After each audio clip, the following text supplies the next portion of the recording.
Good morning. Morning మ్యాగజైన్కి స్వాగతం. ప్రముఖ దినపత్రికలు వస్తున్న వార్తలకు జరుగుతున్న పరిణామాలు చూద్దాం. ఈనాడు చూస్తే పద్మోత్సవం అన్నటువంటి వార్తని హైలైట్ చేసింది. తొలి విడతలో 66 మందికి పద్మ అవార్డులు ప్రదానం. పద్మ విభూషణ్ అందుకున్న వైలిన్ విద్వాంసులు ఎన్ రాజా, పద్మశ్రీలు స్వీకరించిన 6 తెలుగు ప్రముఖులు అన్నటువంటి వార్తని హైలైట్ చేసింది. అయితే కోటి పరిశ్రమలు అంటూ రాష్ట్రంలో ఎంఎస్ఎంఈల స్థాపన లక్ష్యంపై సీఎం స్పష్టీకరణ. ఒక కుటుంబం ఒక పారిశ్రామికవేత్త సాధ్యమే, అందుకు అనుగుణంగా కార్యాచరణ. విజయవాడలో ఎంఎస్ఎంఈ గ్రోత్ సమ్మిట్ 2026లో చంద్రబాబు వ్యాఖ్యలు.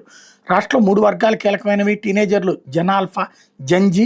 అయితే ముగ్గురు ఆలోచనలు తేడా ఉంటుంది. చిన్నప్పుడే సెల్ ఫోన్ అలవాటైంది కాబట్టి టీనేజర్లు అప్పుడే కొత్త ఆవిష్కరణపై ఆలోచనలు చేస్తున్నారు. మీకు కావాల్సిన స్కిల్లు, రంగం, ఆశలు ఏంటో చెప్పండి, ఏ విధంగా చదువుకుంటారో చెప్పండి, మీ కళలు నిజం చేసే బాధ్యత ప్రభుత్వం తీసుకుంటుంది అన్నటువంటి వార్తని హైలైట్ చేశారు. లేకపోతే పెట్రోల్ మీద ₹2.61, డీజిల్ మీద ₹2.71 పెంపు. 10 రోజుల్లో ₹7 పైగా పెరుగుదల.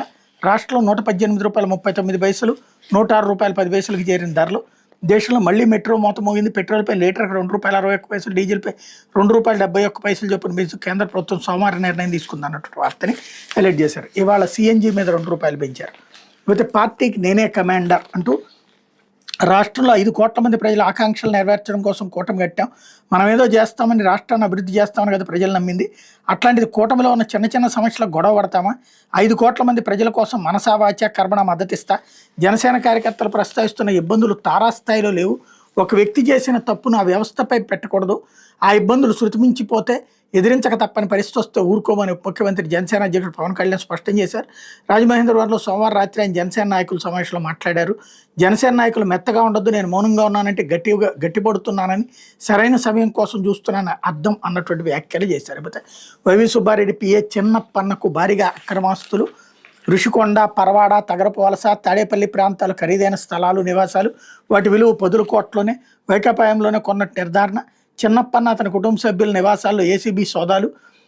తిరుమల తిరుపతి దేవస్థానం మాజీ చైర్మన్ వైవి సుబ్బారెడ్డి పిఏ తిరుమల కల్తీ నెయ్యి సరఫరా కేసులో కీలక నిందితుడు కదురు చిన్నప్పన్న వైకాపా ప్రభుత్వ హయాంలో భారీ ఎత్తున అక్రమాస్తులు కూడబెట్టినట్టు ఏసీబీ గుర్తించింది. 2019 అక్టోబర్ 16 నుంచి 2024 జూన్ వరకు ఢిల్లీలోని ఏపీ భవన్లో స్పెషల్ లైజన్ అధికారి హోదాలో నెలకు 75,000 వేతనంతో పనిచేసిన చిన్నప్పన్న విశాఖపట్నంలోని అత్యంత ఖరీదైన ఋషికొండ, పరవాడ, తగరపు వలస వంటి ప్రాంతాల్లో, గుంటూరు జిల్లా తాడేపల్లిలో కోర్టు విలువ చేసి ఆస్తులు కొన్నట్టు తెలిసింది. ఇవే కాకుండా షేర్ మార్కెట్లోనూ లక్షల్లో పెట్టుబడులు పెట్టినట్టు గుర్తించింది. చిన్నప్పనపై అక్రమాస్తుల కేసు నమోదు చేసిన ఏసీబీ అధికారులు అతనితో పాటు అతని కుటుంబ సభ్యులు, సంబంధికుల నివాసాలను గత 2 రోజులుగా సోదాలు నిర్వహించారన్నటువంటిది హైలైట్ చేశారు. లేకపోతే గుణపాఠాలు నేర్చుకోరా, పర్యవేక్షక కమిటీ సిఫార్సులు ఏమయ్యాయి? నీట్ పేపర్ లీక్ వ్యవహారంలో ఎన్టీఏపై సుప్రీంకోర్టు ఆగ్రహం. వైద్య కోర్సులో ప్రవేశాలకు నిర్వహించే నీట్ ప్రశ్నపత్రం పదే లీక్ అవుతున్నా దానికి అడ్డుకట్ట వేసేలా తగు చర్యలు తీసుకోవడంపై సుప్రీంకోర్టు తీవ్ర అసహనం వ్యక్తం చేసింది. వైఫల్యాల నుండి జాతీయ టెస్టింగ్ ఏజెన్సీ గుణపాఠాలు నేర్చుకోవడం లేదంటే justice PS Narasimha, justice Alok Aradhe ధర్మాసనం సోమవారం మండిపడింది. గత ఏడాది జారీ చేసినటువంటి మార్గదర్శకాల అమలు తీరుపై గురువారానికల్లా అఫిడవిట్ సమర్పించాలని ఎన్టీఏను ఆదేశించింది అన్నటువంటిది హైలైట్ చేశారు. జగన్ తాత రాజారెడ్డి అక్రమ మైనింగ్తో దోచేశారు. స్మారక చిహ్నంగా ప్రకటించిన ప్రాంతాలను ఏపీఎండీసీతో కలిసి 25,000 టన్నులు బైరేటిస్ తరలించారు. 35 ఏళ్ల కిందట ఉమ్మడి ఏపీ అసెంబ్లీలో తీవ్ర చర్చ. సభా సంఘాన్ని నియమించిన నాటి కాంగ్రెస్ ప్రభుత్వం అక్రమ మైనింగ్ దొంగతనం జరిగిందని తేల్చిన సభా సంఘం. నాటి అసెంబ్లీలో చర్చ.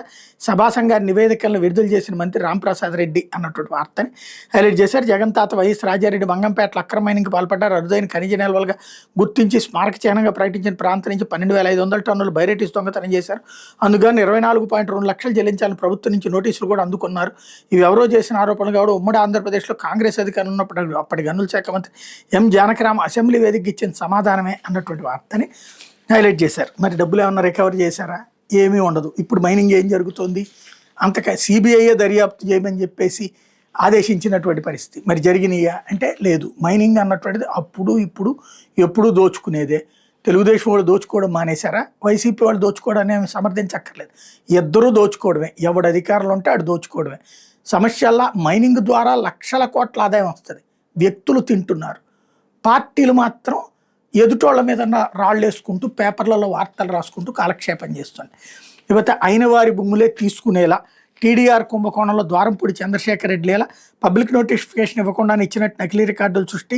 కాకినాడలో విద్యుత్ సబ్స్టేషన్ ఘన ద్రవ వ్యర్థాల నిర్వహణ ప్లాంట్ కోసం భూసేకరణ ముసుగుల అవకతవకలు.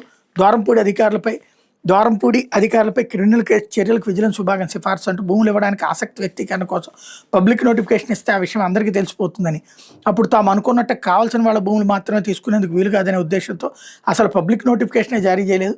అయినా దాన్ని జారీ చేసిన నకిలీ ఫ్యాబ్రికేటెడ్ రికార్డు సృష్టించారు. వాటే రాష్ట్ర ప్రభుత్వాన్ని పంపి అనుమతులు పొందారు. టీడీఆర్ బాండ్ల జారీ ద్వారా భూములు తీసుకుంటున్న విషయం ముందుగా ఇతరుల వరకు తెలియకుండా తతంగమంతా నకిలీ ఫైల్ నెంబర్ వేసి నడిపించారు. నోట్ ఫైల్స్ అన్ని కార్యాలయం వెలుపలి తయారు చేసుకుని కింది స్థాయి సిబ్బందిపై ఒత్తిడి తెచ్చి వాటిపై సంతకాలు చేయించుకున్నారు. తక్కువ ధరలో లీజు ప్రాతిపదికన పోర్టు భూములు అందుబాటులో ఉన్న టీడీఆర్ బాండ్లు ఇచ్చి ప్రైవేట్ భూములు తీసుకున్నారన్నటువంటి వార్తని హైలైట్ చేశారు. లేకపోతే మూల్యాంకనంపై ఫిర్యాదు చేసినందుకు పాకిస్తానీ అంటూ ట్రోల్. మూల్యాంకనం అనంతరం ఆన్లైన్లో సిబిఎస్ఈ అప్లోడ్ చేసిన సమాధాన పత్రాలను చేతిరాత తమది కాదని కొందరు 12వ తరగతి విద్యార్థులు తాజాగా ఫిర్యాదు చేయడం సంచలనం రేపింది. బోర్డు కొత్తగా ప్రవేశపెట్టిన ఆన్ స్క్రీన్ మార్కింగ్ పద్ధతి కారణంగానే సమాధాన పత్రాలు ఇలా తారుమారయ్యాయని ఆందోళన వ్యక్తం అవుతున్నాయి. పునర్మూల్యాంకన ప్రక్రియలో భాగంగా సిబిఎస్ఈ అప్లోడ్ చేసిన భౌతిక శాస్త్ర సమాధాన పత్రం తనది కాదని ఢిల్లీకి చెందిన వేదాంత్ అనే విద్యార్థి తన సోషల్ మీడియా పోస్టులు ఆరోపించాడు. ఈ పోస్ట్కి 25 లక్షల వ్యూస్ లభించాయి. సమాధాన పత్రంలో ఉన్న చేతిరాత తనది కాదని వేదాంత్ పేర్కొంటున్నాడు. తనకు ఎదురైన అనుభవాన్ని సోషల్ మీడియాలో పంచుకున్నందుకు పలువురు వేదాంత్ను ట్రోల్ చేశారు. అతని దేశద్రోహిగా పాకిస్తానీగా అభివర్ణించారు.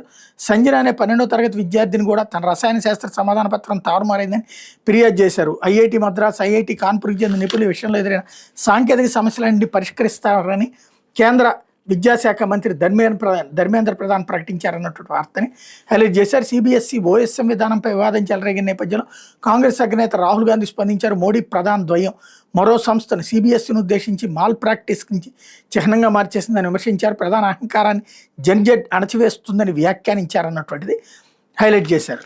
ఇకపోతే సాక్షి వచ్చేటప్పటికి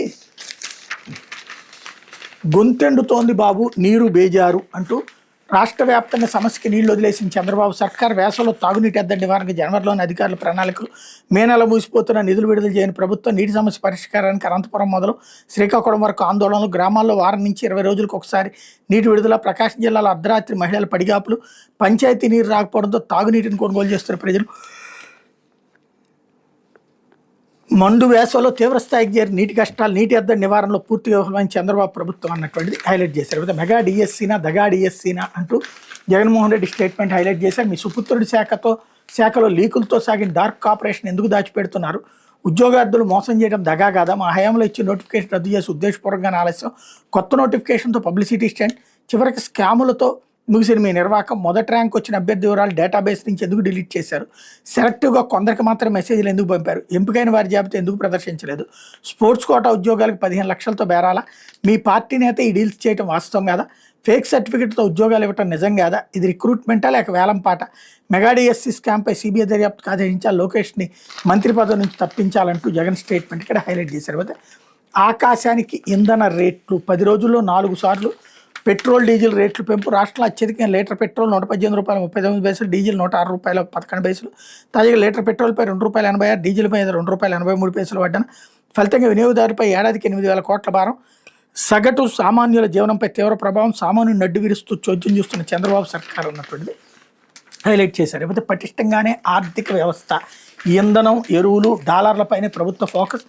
ప్రధాని పొదుపు పిలుపును సమర్థించిన నిర్మలా సీతారామన్ విమర్శకుల నిరాశావాదంపై ఆక్షేపణ. అంతర్జాతీయంగా నెలకొన్న పరిణామాల రీత్యా దేశ శ్రేయస్సు కోసం పొదుపు చర్యలు పాటించాలని ప్రధాని మోడీ పిలుపునిస్తే విమర్శకులు దేశ ఎకానమీ సంక్షోభంలో ఉందంటూ భయాలను, నిరాశపూరిత వాతావరణాన్ని సృష్టిస్తున్నారు. దేశ ఆర్థిక వ్యవస్థ పటిష్టంగానే ఉందంటూ నిర్మలా స్టేట్మెంట్ ఇక్కడ హైలైట్ చేశారు. లేకపోతే పొగాకు రైతు ధర్మాగ్రహం అంటూ ప్రకాశం జిల్లాలో బేళ్లు తగలబెట్టి నిరసన, చంద్రబాబు సర్కార్పై తీవ్ర ఆగ్రహం. వేలం కేంద్రాల్లో వ్యాపారులు తీరిపోయిన కన్నెర్ర, ధరలు లేక భారీగా నష్టపోతున్నామంటూ ఆవేదన అన్నటువంటిది హైలైట్ చేశారు. లేకపోతే టీడీపీ ఎంపీ కేసినేని చిన్నీకి ఈడీ షాక్.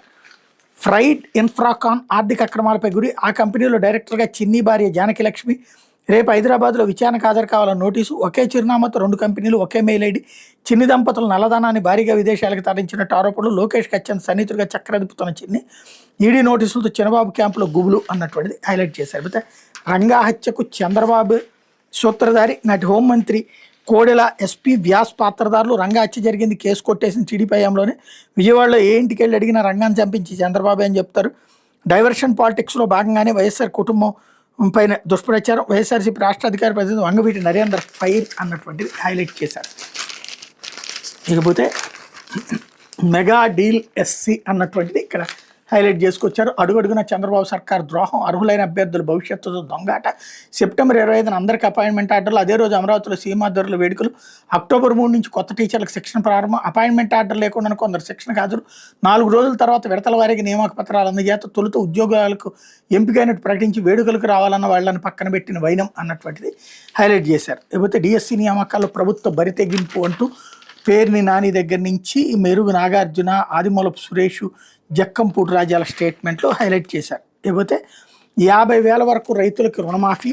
తమిళనాడులో రోజుకి 5 షోలు. విజయ్ ప్రభుత్వ నిర్ణయం. తమిళనాడులో రైతులకు 50,000 వరకు రుణాలు మాఫీ చేస్తూ సీఎం విజయ్ ప్రభుత్వం ఉత్తర్వులు జారీ చేసి సోమవారం సీఎం విజయ్ అధ్యక్షతన ఉన్నత స్థాయి సమీక్ష జరిగింది. వ్యవసాయ శాఖ మంత్రి వినోద్, సహకార శాఖ మంత్రి వి గాంధీరాజ్, ఆర్థిక శాఖ మంత్రి ఎన్ మరియ వెల్సన్ ఉన్నతాధికారులు పాల్గొన్నారు. ప్రస్తుతం రాష్ట్ర ఆర్థిక పరిస్థితిని ఆర్బీఐ నిబంధనలు పరిగణలోకి తీసుకుని 1/5/2025 నుంచి 28/2/2026 వరకు సహకార బ్యాంకుల్లో రైతులు తీసుకున్న పంట రుణాలు మాఫీ చేయాలని సీఎం ఆదేశించారు.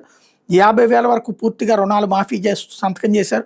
అలాగే 50,000 1 నుంచి 1,00,000 వరకు స్లాబుల వారీగా విభజించి 20,000, 15,000, 10,000, 5,000 చొప్పున రుణాలు మాఫీ చేస్తూ ఉత్తర్వులు జారీ చేశారు. దీంతో 14,22,555 మంది రైతులు లబ్ధి పొందుతున్నారు ప్రభుత్వం ప్రకటించింది.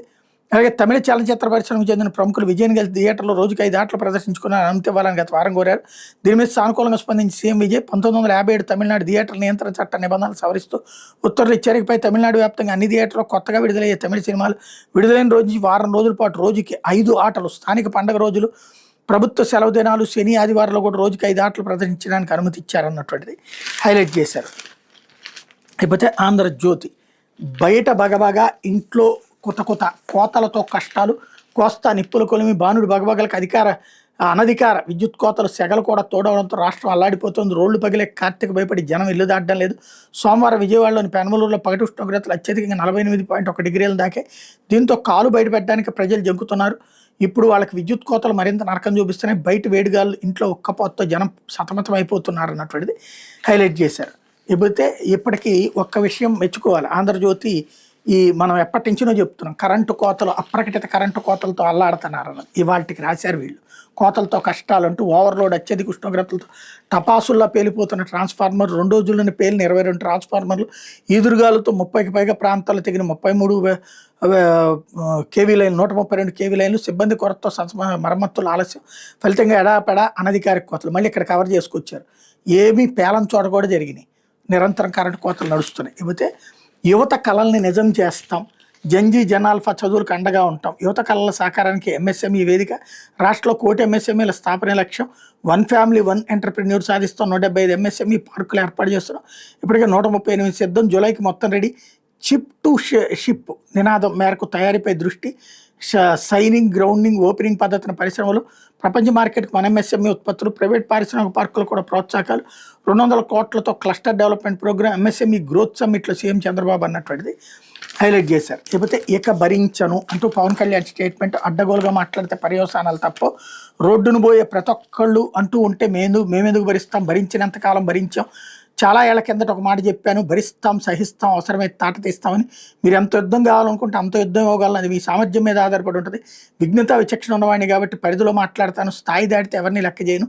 నేను చెప్తాను, మీరు ఫాలో అవ్వాలి, లేదంటే ఉండొద్దు. మీరు నన్ను సేనానే అన్నారు, మీ సేనాని చెప్పింది మీరు వినాల్సిందే అంటూ పవన్ కళ్యాణ్ స్టేట్మెంట్. అట్లాగే దాని పోయే ప్రతి ఒక్కళ్ళు రాళ్ళేద్దామంటే ఊరికే ఉండడం, జగన్ జైలుకు పోవాలని కోరానట. అమిత్ షా క్లాస్ తీసుకున్నారట. ఒకరు జైలుకి వెళ్తే జనసేన ఎదుగుతుందా? క్రైమ్ చేసినోడి గురించి నేను చెప్పాలా? సుప్రీంకోర్టు జడ్జీలకు తెలియదా? ఇది నన్ను అమిత్ షాను కాదు, వ్యవస్థను అవమానపరచడమే. నన్ను అమిత్ షాను కాదు, వ్యవస్థను అవమానపరచడం. బీజేపీ వాళ్ళు కూడా ఖండించకపోవడం బాధేసింది.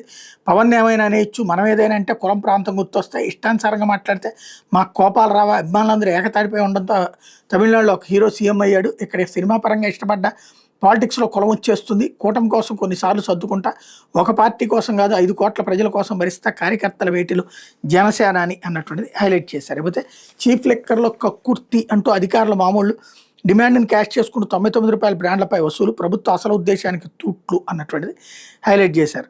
లేకపోతే ఎంపీ చిన్ని సతీమణికి ఈడీ నోటీసు.